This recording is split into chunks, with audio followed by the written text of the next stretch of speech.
With a diverse population of just over 400,000, Minneapolis is a thriving and growing city in the Midwest. It is an appealing place to work and live for people of all backgrounds and has even been voted as one of the most desirable places to live in the United States. Many cultural groups in Minneapolis have made the city home by establishing communities rich in culture and tradition. With access to cultural community centers, authentic restaurants, specialty grocery stores, and distinct living parameters, these groups have been able to create a home away from home.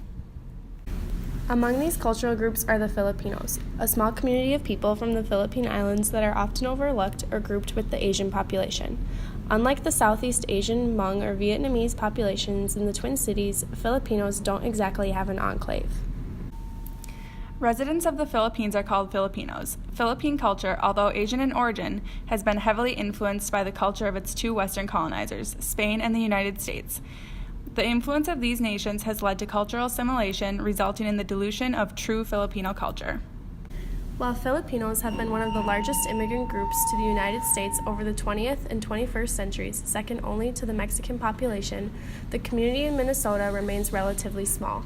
With a population of just 15,000 in all of Minnesota, the Filipino community struggles to establish a strong cultural identity in Minneapolis.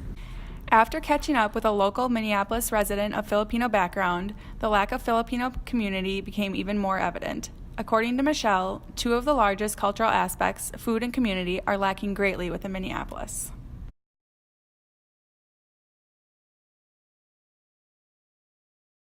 The Philippine Center of Minnesota is in Maplewood. It's a three-story building supposedly. So yeah, we usually use one of the floors for different events because every month there's an event.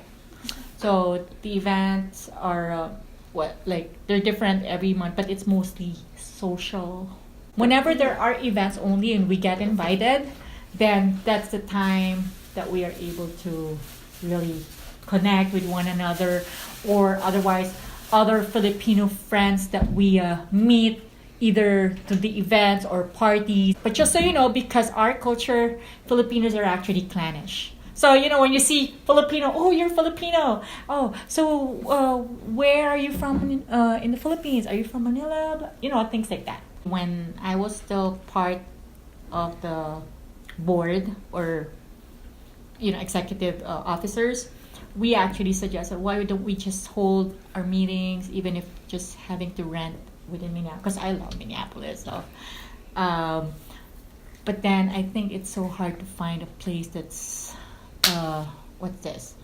affordable, because the building itself, I think they're still paying for the mortgage until now. We usually have those events at the Filipino organization, right? That's where other Filipino entrepreneurs, are given the opportunity to sell whatever product they have. So it's like small booths, but not like a regular or permanent stall or establishment. 2 or 3 Filipinos have attempted to open a restaurant, by the way, in Minneapolis, but it closed down in less than a year. We are still considered second-class citizens. Either American or another national would find that what we're doing is weird, or same thing, vice versa. So I guess, right, that's how it is until you really gotten to know each other really well. Then that's when you would understand and really get along well. There's some kind of discriminating personality, I guess that we took from the Spanish colonization in the Philippines. But you feel there's competition or jealousy. But here somehow, maybe it's also because of Minnesotan culture, it's called Minnesota nice, right? So I found Filipinos here to be, at least as compared to California, nicer. Because generally, Filipinos are very hospitable, generous. Like, even if you go to the Philippines, let's say, even if you're a stranger, it's just natural for us to offer you something, would you like something to drink or what? I think that's the culture that we grew up with. So this raises the question, why does the Filipino group struggle to find their identity in Minneapolis? Maybe it stems from their history back home, lacking a strong identity due to influence from Spain and the United States. Or maybe Minneapolis has failed to provide the resources necessary to establish a community. The concept of culture is held closely to individuals no matter where they are living. The diversity of Minneapolis should strive to make sure every culture, big and small, feels represented and established, even if they are thousands of miles away from their true homeland. Our goal is that the growth and expansion of Minneapolis will continue to welcome and embrace people of all backgrounds, and in particular the Filipinos. As a culture who is known for showing such gracious hospitality, they should be treated with the same regard, helping them make Minnesota feel like home.